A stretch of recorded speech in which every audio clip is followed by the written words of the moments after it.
High বন্ধুরা, যদি বাড়িতে বসে রোজগারের উপায় কারো জানা থাকে তাহলে আমাদেরকে জানাবেন প্লিজ।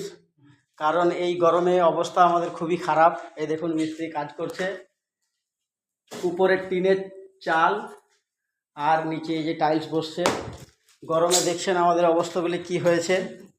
কালকে এই 4টে রুম করেছি, এই একটা, এটা হল, এটা একটা রুম, এটা একটা রুম। এই ফ্লোরগুলো কালকে হয়েছে, মেঝেগুলো। আজকে সাইডে স্কার্টিং বসছে, এই রুমগুলোর স্কার্টিং বসছে, আর ওইখানের ওয়ালটা হচ্ছে, স্কার্টিং প্লাস ওয়ালটা হচ্ছে। সব রুমগুলোরই ওয়াল হবে। দেখছেন আমাদের অবস্থা। যদি কারো জানা থাকে যে বাড়ি বসে রোজগার কীভাবে করা যায় তাহলে প্লিজ একটু কমেন্টে জানাবেন। এই গরমের সময় আমরা একটু বাড়ি বসেই রোজগার করতে চাই। দেখছেন উপরে টিনের ছাদ, এতে আমাদের অবস্থা খুবই খারাপ। মিস্ত্রিরা কিছু বলবেন? কিছু একটা বলুন।